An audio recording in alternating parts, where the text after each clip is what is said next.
Hi guys, how are y'all doing? Today I want to talk about the ways that I have been destroying myself the last year. Basically, I've come to this realization that I've been numbing my beauty and the wholeness of myself because I really hated who I was when I wasn't happy. Or more so, like, deep down, of course, I didn't hate myself. I love myself. I think I'm so cool. But I was so afraid of being incompatible with the world if I wasn't happy. And if I'm not compatible with the world, then I would just suffer. Like, I wouldn't have stability in my finances or stability in how people see me, a stable community. Like, it just kind of felt like the whole world would turn against me or, give me a cold shoulder if I wasn't this prime version of myself. And for me, that meant being happy and someone who could uplift people. Yeah. So, because of that, I defaulted to believing that I had to be happy. I had to feel happy. And by happy, I mean that short term kind of burst of we're up, you know? It wasn't very long term or sustainable because, of course, we can't be happy 24/7, right? So, I basically would just do things to keep me at that emotional state, and that involved, you know, smoking a lot of green leaves, which I am so not against. I love that. Like, I love doing that. Like, it really isn't something where I believe I should be doing it all the time at all. I think it's once in a while as a way to just enhance the experience that I'm already experiencing, like in a good way, not to cope, right? And I was using it to cope for 2 years. I think 2 years though. A little over a year. And I never really fell into that with like drinking. I'm not a big drinker. So that's a little different, but I think for some people they could relate maybe on that end of it. And yeah, I was just distracting myself. Literally, I was just ignoring the fact that I couldn't deal with being upset or not feeling happy by making myself more digestible for me. And I actually found that this did not make me love myself anymore than I thought it would. Like, I thought, oh, okay, if I can enjoy my time on this earth, and by that I mean like chill out and just be happy, then it's worth it. It's worth consuming all these things and distracting myself. But it really never was, because I was actually pushing myself way further away from me. I was like creating distance between the part of me that wanted to be heard and who I who I was who I am, basically. Because of that, I definitely grew out of touch from my own body, from my own brain, my mind. I could not feel in my own body. Like, I literally did not feel like I was me. I didn't even know who me was. I just felt like this being that happened to be on earth, did what she had to do, did her priorities. Sometimes would, try other things, but really trying other things didn't even feel that fun because I was already coping. Like, I was already comfortable enough. So doing something new or exciting didn't feel exciting. It just felt like something else to do. And I think it's because I wasn't coming at life in that way. I wasn't coming at life in the way of new experiences are exciting. I was coming at it in a way of, I just want to be okay, so I'm going to do what's comfortable for me every single day. It was honestly such a disgusting feeling. I could not like relate to other people or really relate to myself at all. And I don't regret it because I think it did teach me a lot of things. It just taught me that I need to put my value into something beyond me. So beyond me that it falls back to being within me, if that makes sense. Like, I need to believe in something bigger so I can feel the bigness within myself. Because when I was depressed, it was really hard for me to believe that there was something out there for me that was actually looking out for me. And in the happiest points of my life, I did believe that there was something bigger out there looking out for me. It's kind of written in our biology to want to feel nurtured and supported, right? It's how we survived as babies, was being able to respond to and attract that kind of nurture. And I feel like it still applies when you're an adult, except now we're not dependent on another person. We shouldn't be, because it's a little, can be rough doing that. Now we become our own parents, and I just think of it as the world doesn't hate me at all, but I'm treating myself as if it does. So that's why I think it hates me. Like, actions are what create these beliefs. That's really what I found is the only way. Because for the longest time, it was like, oh, I'll change my habits and I'll change my actions as soon as I feel like, as soon as I see something is out there for me, as soon as I feel like someone is going to come get me or this opportunity is going to change my life. But I'm like, okay, so I'm living in the mindset where I want to be saved. But who is the best person to save me if not myself? Literally. If someone saves me, I would become so dependent on them. I would be like, my life did not change until you came into my life. So what relationship does that build with me? And I was always like, okay, well, I've always been there for myself. I've always been independent in that way. I'm tired of being independent. I just want someone else to take care of me. But it's like, do you really though? I know it's not what I want. I just want to feel good within myself as I am because of me. And I realized that even on the days where I feel like garbage, which thankfully has actually, it's been getting better, so that's awesome, but life is ebbs and flows, right? So it's not always going to feel good, and that's okay. And there's going to be days where it doesn't feel good, and there's going to be days where it does feel good, and it's going to look like, you know, how it does. And I think the reason why I struggled for so long was because I just wanted to get over that. I wanted to get over the ebbs and flows and the extremes. Like, I just wanted to live moderately. And so I was numbing myself, but that was still depressing. Actually, it was more depressing. I couldn't even get myself to do things that I would normally do if I was sad, like create art or something. I couldn't even do that because I was just so meh, and it was self-induced. Life wasn't even trying to make me feel meh. I was just doing it to myself to cope.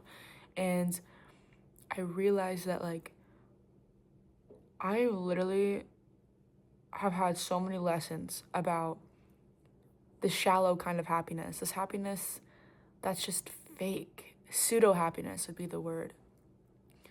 Because it feels comfortable in the moment to feel a little elevated, whether that's chemically speaking or lying to yourself about where you are in life, because trying to do something else you know could hurt you a little bit. You have to be vulnerable with it, but it's worth it because that is experience that you need to become a bigger version of yourself. The version of yourself that you already are within you, but you haven't tapped in yet because you haven't done the things to get to this level of understanding, to this level of wisdom. And I think for me, I always wanted to be happy for people because I hated seeing people suffering. But it was weird because I was actually suffering myself. I was just lying about it. And I was lying in the sense of, oh, I shouldn't be feeling this. That's how I was lying to myself. I would tell myself that I shouldn't be feeling upset, that I shouldn't be angry, and that I shouldn't give in to that sadness. But it's like, why can I give into anything else? But I can't give into the feeling that is like following me, the feeling that's within myself. If I wasn't meant to feel it, why would it be there? And then I was like, no wonder I feel like the world has been rejecting me, because I have literally been rejecting myself. been rejecting myself. I've been like, sorry, you're not good enough if you feel this way. And I think I touched on this in the other video that I just posted. And actually, this discussion is really inspired by that discussion, because I realized today how much I've been numbing my beauty in that way. Because I really used to be so scared of feeling sad, and because of that, I would hate it when people were sad. I would hate sad people. I would hate when people would tell me about how they felt and like how kind of empty they felt. But I think what I hated was the way that was articulated. To me, when people were upset, they were upset for shallow reasons, like, oh, I'm not pretty enough, I'm not likable, and they would project how they felt onto problems that were happening in their life, like relationship problems or that one comment that somebody said. And I couldn't relate to those things, because to me it was never about how somebody else made me feel. It was about what I accepted as a part of my reality and as a part of how I felt about myself, and what I did with these feelings that made me feel more upset. Like, it was the fact that I couldn't hold myself when I was upset and nurture myself that made me feel bad. Because bad and good, feeling bad and good is not necessarily equivalent to feeling happy or sad. I can feel happy, but that doesn't mean I feel good. Or I can feel sad, and that doesn't mean I feel bad. When I come to this acceptance of life that everything is good, it makes it easier for me to accept how I feel and for me to hold my hand through it, instead of rejecting how I feel and rejecting what matters to me and what speaks to me. Like I said in the other videos, sadness speaks to me because there's a beauty in it that's so unique. It's not the same as being happy.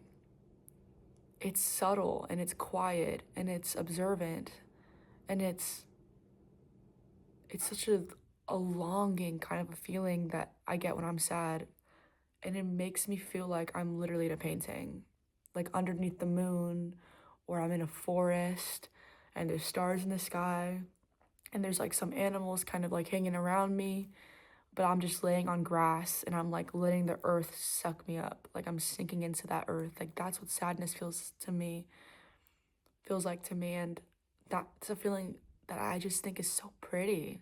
Like, I think it's gorgeous, and that's why I think sadness is good. But I think in a world where we have no space for that sadness, it's not productive to be sad. It's not easy to deal with someone else's sadness.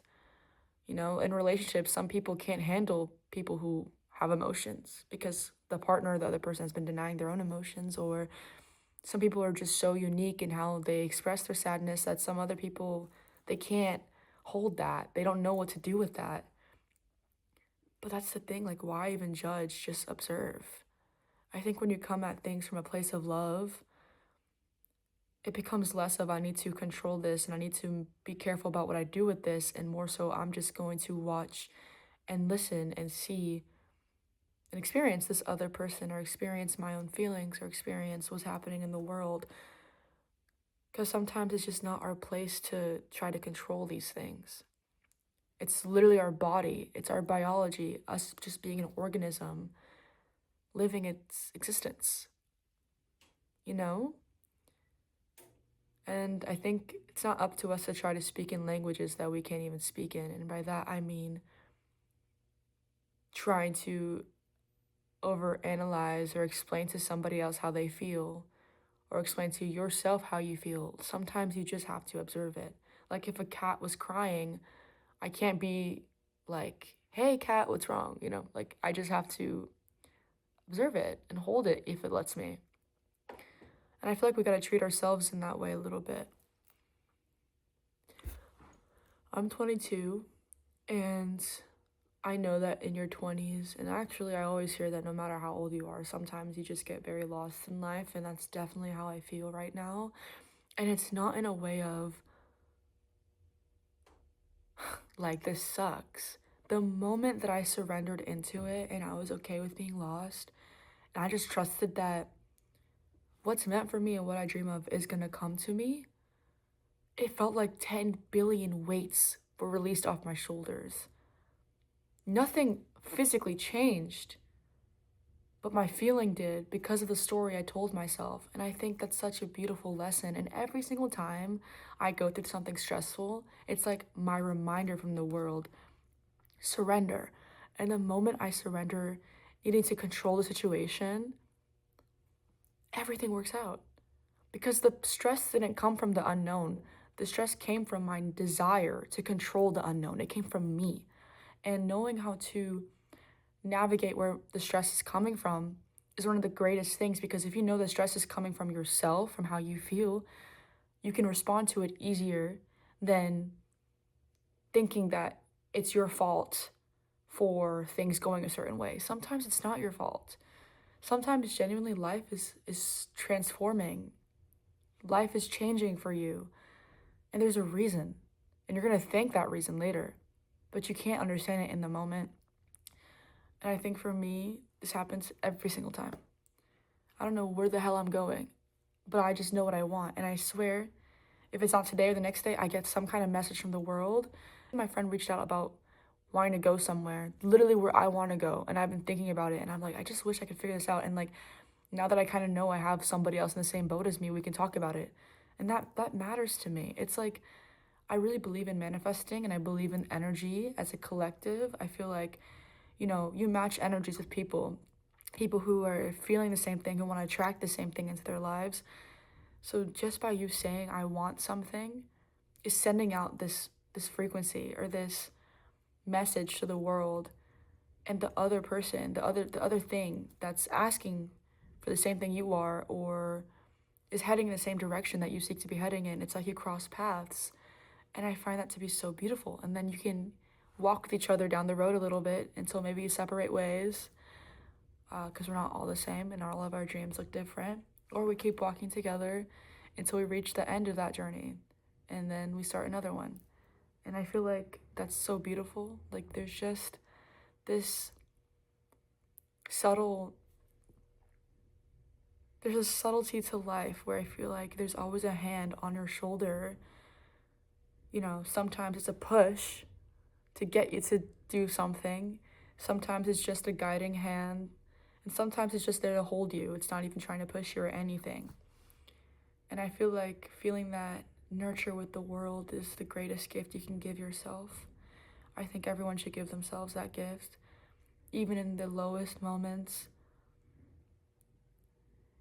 I think my fault was when I would feel upset in these very low moments, and I would say I have to get over it because the world wants me to do more. Yeah, or because I have to get to this place, I have to go here now. And it's like, baby, if you had to be there now, you would be there now. Trust me, if you had to be somewhere at this moment, you would feel like the person who is ready, but you can't just ignore how you feel. You can't just be like, I want to be happy now. I would do that all the time. If I was sad, I'd be like, okay, time to change my mood. Let's go be happy. I feel like all bad things in this world that are man-made come from repressed souls, comes from people who are not honest to themselves about who they are and how they feel. So for me to be like, I can't be good unless I'm happy is a lie. It's a lie. I can't be good if I'm lying about how I feel. And I honestly would have never listened to this advice before. Really. I've always been a very productive go person, and that's why I feel so lost, because at this moment, it's not really like that. It's less intense. It feels like I have so many obligations and I have so many things I owe to back into this world in some way. But maybe, just maybe, I'm being built to be that person.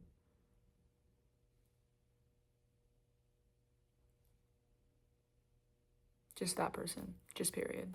Just that person.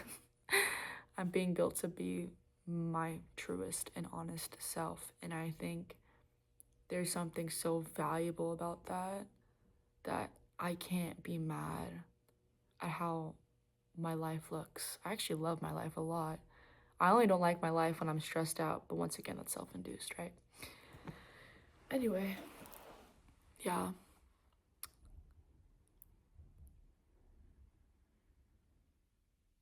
We're so much more beautiful when we're honest.